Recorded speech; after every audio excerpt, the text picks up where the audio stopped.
Welcome again to flookiesden. I'm so excited to come around to see you guys virtually, but I'm excited all the time to always want to vlog and always want to share one or two things that immigrants can benefit from this channel. How has everyone been doing in Canada, especially those areas where the snow has started falling? Have we been coping so well? I know we'll cope. We're always very strong-hearted people, so I trust you guys. For the new immigrants that just arrived as well, how has it been on you guys? I know, yes, I hear it, but this is what it is at this season. Just endure it, enjoy it, keep up, and you guys will be fine. If you have not watched my video on who is surviving winter, go check it out. I actually shared that last week, but I'm sure you'll be able to catch up on one or two things from my vlog. So if you're new to this channel, I am Afolake and I share immigrant stories. I help immigrants to find easy settlement in a new country. I share nuggets, I share so many things, and I always have one offering or the other to help immigrants navigate their settlement easily in a new land. I'm filming from Saskatoon in Saskatchewan, and I'm always delighted to be here all the time. So if you're new, hit the subscribe button. If this sounds like what you want to keep watching, or you want to continue to enjoy one or two things that I share here, hit the subscribe button and join the tribe. On today's vlog, guys, I want to debunk some myths about immigrants and what people think about when you move abroad. Well, abroad in this case, let's say Canada, but abroad can be UK, can be US, it can be other places of the world actually, because people are constantly immigrating, and it's not just in Canada. So one of the myths I want to debunk is that when you move abroad, it means that you are just going to be successful. Automatic success. Everything just begins to align for you. You begin to ride the best cars, you begin to buy the best houses, you have, posh things walking around you, and you begin to earn that dollars. That's dollars that the exchange rate have made so big and so valuable against other currencies. But it is not like that. What I want to let you know is that it's good to actually immigrate. It's good to have dreams to move abroad. But it does not entirely mean success. There's been stories about people that have moved abroad to the US, to Canada, that have still not been able to make a good life out of themselves. It's not entirely up to them. It is God that makes rich and adds no sorrow. So it's not about the effort that you put in. It's not about the toil that you do every day. But it is God that actually makes all of this to add up. But as you desire to move abroad, just know at the back of your mind that it's not all going to be successful. And that's the truth, guys. For people that are back home in Nigeria, success is all of these things that you add up to. But for me, personally, it is not really all of those things.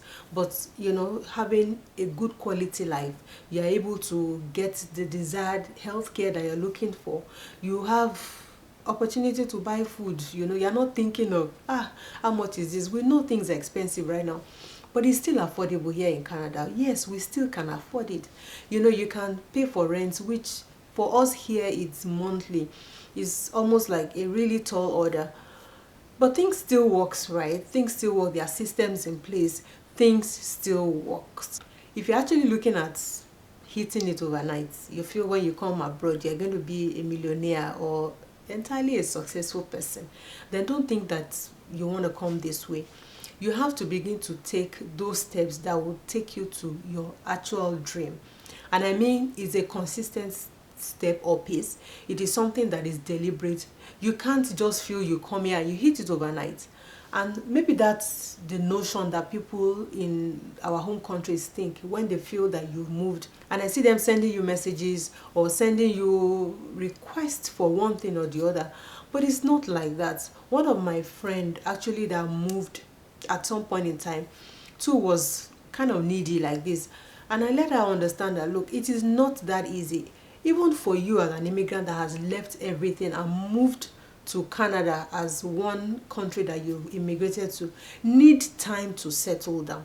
You're starting from the scratch, trying to build things from the beginning. You've left everything that you have worked for, and you're beginning to understand the system, trying to integrate, trying to understand the culture, the language, the codes, and all the games that happen in the workplace. You're trying to understand, you're integrating. And sometimes you're starting from those jobs that you probably don't find palatable to even tell your people back home that that's what you're doing.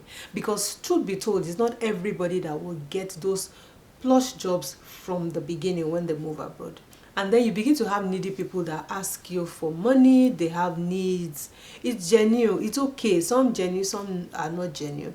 But yeah, I'm not saying people can't ask you, but they must understand that you are also settling and you still need all these resources to be able to make life out of the life that you have brought into Canada. So success does not happen overnight or when you move abroad. It does not happen overnight. It takes endurance, it takes patience, it takes diligence, it takes perseverance. It takes you doing things that you probably can't imagine yourself doing. And I don't think for most of the people that are here really tell the whole truth about the things that people do here, because of the fact that they feel people will think, why did you leave your good job? For instance, you were working in the bank. Why did you leave that to come do a care worker job, for instance? Or you work in the oil company and you begin to work in a retail store, or you begin to sell some things. They can't understand. And that's where I go when I also say that people reach out and they want help with a service that I offer, accommodation for instance, and they want you to go run around for them for free. People can't understand, because every minute here in Canada, maybe they don't count minutes in my country, but every minute here, it is not free.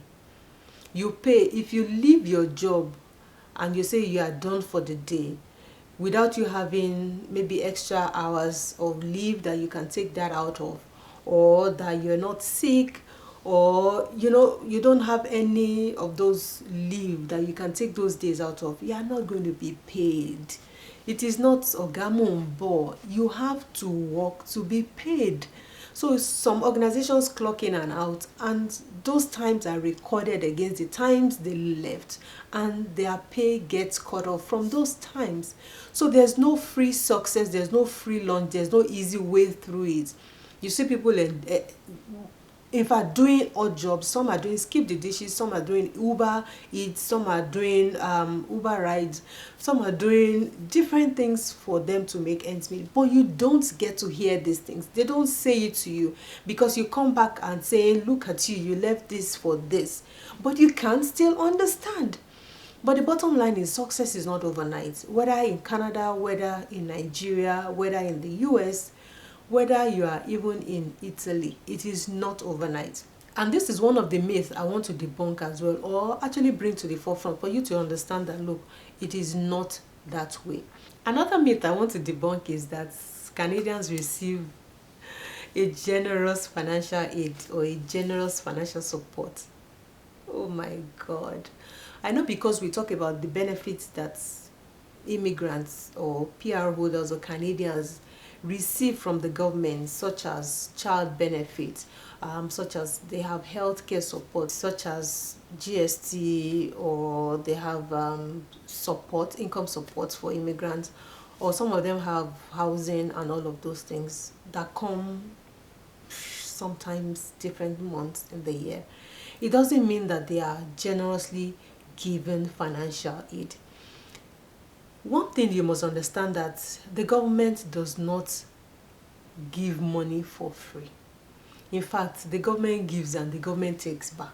That's the truth.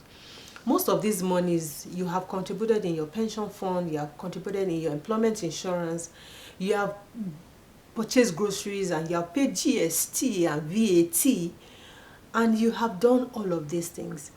And when you come to probably get into a situation whereby you need some funds, then the government is there to support. So they pay you income support because you have contributed to the post. They pay you employment insurance, you have contributed to the post. They pay you GST or HST or climate change.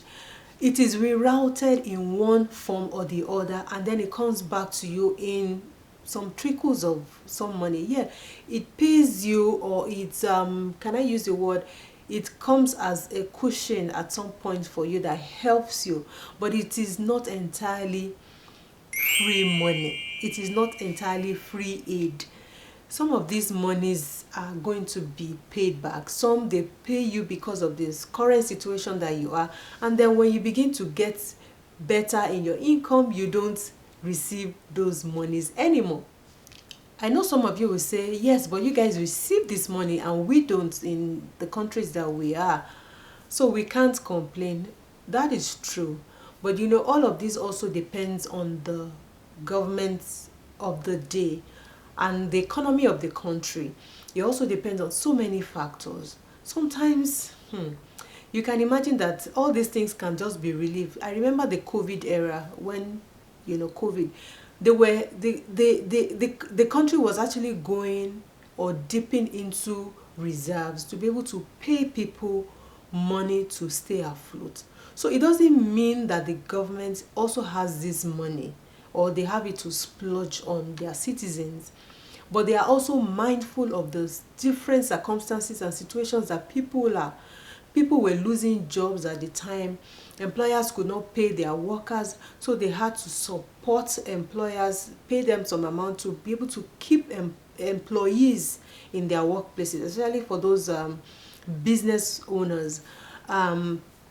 People were losing jobs. People were actually losing jobs, and people had health concerns. People had family that they needed to care for because of COVID, and that is taking a toll on them, and they couldn't work, so they needed relief, they needed compensation, they needed this money to stay afloat. So it is not entirely true that the government gives bountifully to its citizens, or financial aid, that they just keep pouring it out there, but it is give and take. It is actually give and take. So you are putting money in your pension fund, you are saving for the rainy day. Then at the point when you need it, you'll be able to have it, or you are not paying tax at a particular point, and when you take the money out, then you pay tax on it. There's just so many things, but it's just that a system is operative and it's working. So don't let us think that the government gives us money. Yes, they give us money, but yes, it is not for free. Government gives and government takes away from you. You can imagine the amount of tax that we pay on income. If you look at it, in the video that I said when I talked about navigating settlement as a new immigrant, you can imagine if you earn above the minimum wage or the minimum band of about 30,000 upwards or 35,000, you'll be paying nothing less than about 15 to about 23% of tax on your income, and that is very huge. You can imagine that, take it away from 100%, how much is remaining? How much? And then you now say government is paying you childcare, government is paying you GST. Please, where is it? Not from your money. They have collected federal tax, they have collected provincial tax from you, and then they begin to give you some X amounts. It's like robbing Peter to pay Paul. So who is fooling who? You know, it just comes back to you at some point, and you're just expecting it. But it's good that the money comes in, but it is still not free money. The government still takes it away from taxes, from the high income earners. You know, these things just go around. So it is not entirely free. It is not entirely free money. Well, another myth I want to debunk is that immigrants actually only work the low income jobs. For various provinces, there are minimum wages that apply. For instance, in Saskatchewan, by the end of this year, we'll be going to about $14 per hour as minimum wage. So if people work in the grocery store, people do some very low jobs, they'll be earning that amount or slightly higher. You know, that will be the benchmark. So no employer pays you below that amount as a minimum wage. And it varies from province to province. But the fact still remains that not all immigrants are offered a low-income job. There are professionals that have moved in. At least if you watched one video that I actually did with two immigrants that came in And then we're comparing notes about where are you at, when did you arrive in Canada, have you gotten your job. And one actually got a job from the second month or first month, arrived in June, started in July. And another one came in, started 5 months down the line, or even started with something just to be able to pay the bills. So it differs from person to person. It is not a blanket assumption that all immigrants are offered low income job. Yes, it might apply to some people, and I don't want to talk about racism or discrimination because that's also been overflowed. It's not every immigrant that gets discriminated against, but sometimes as well in the workplace you can find these things that apply. But let's just talk about the income, and that means that you can actually get those 6 figures, those 7 figures as a new immigrant when you position yourself well, when you have the certifications for the role that you're applying for, when you are in fact ready. I say ready for the job market. So if you come into Canada and you just feel that a 7-figure job or 7 digits or 6-digit income job would jump at you, that is not true. You have to also do your homework. There are so many things to put in place. You know, how your resume should present, what you should be speaking through your resume to the recruiter while they are looking at your resume. Are you applying with the right resume? Are you given or telling the right story in your resume for the recruiter to be able to find you? Don't forget that even with resumes, it takes 3 seconds. The recruiter looks at it and you catch the attention of the recruiter with that, and they begin to dig deeper into your resume. But if you don't catch it, it goes into the junk, and that is it. So you must be able to sell yourself very well. Are there certifications that you need to take? Are there courses that you need to take? Are there classes that you need to take? Do you need to improve your English language, for instance? Do you need to position yourself with volunteering? Do you need to speak out with people that are in particular industry that can be of help to be able to channel you in the right direction? Do you need to join communities or groups whereby they'll be able to speak directly to your industry, the requirements, the needs, what you're looking for? For instance, people talk a lot about the world is going tech. There are always a tech side of every job. I always say these things. So I expect people to look at the future for the role in the tech space. Look at what you can do. Being an analyst, look at what you can do, because AI is going to take over. AI has started taking over. It's not just going to take over. Are you ready for the new age of the tech space? So all of these things have to be brought to the fore.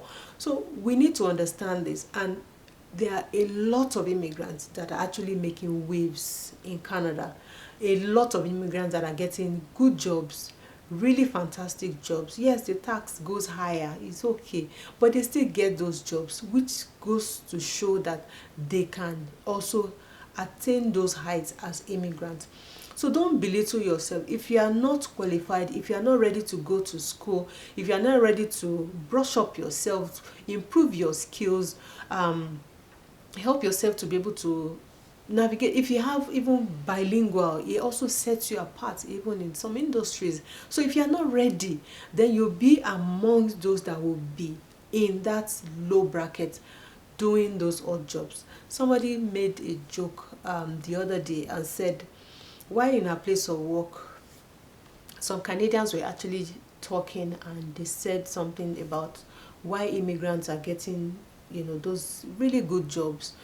They wonder, and they were thinking today, they were actually saying this loud, and they forgot that she was there, that they just wonder why they are chasing those jobs, because when they are old, who will be taking care of them? So invariably they are looking at immigrants as those that will be taking care of them. But whatever angle you fall in, if you are unqualified to be able to get those 7 figures or 6-digit jobs, then you will be part of those that will be in the low income bracket, or in the very minute fraction of the people that will be taking care of these Canadians that want people or immigrants to be taking care of them. So I want to debunk that fact. You can be in the category of the 7 figures. You can earn good income when you come to Canada.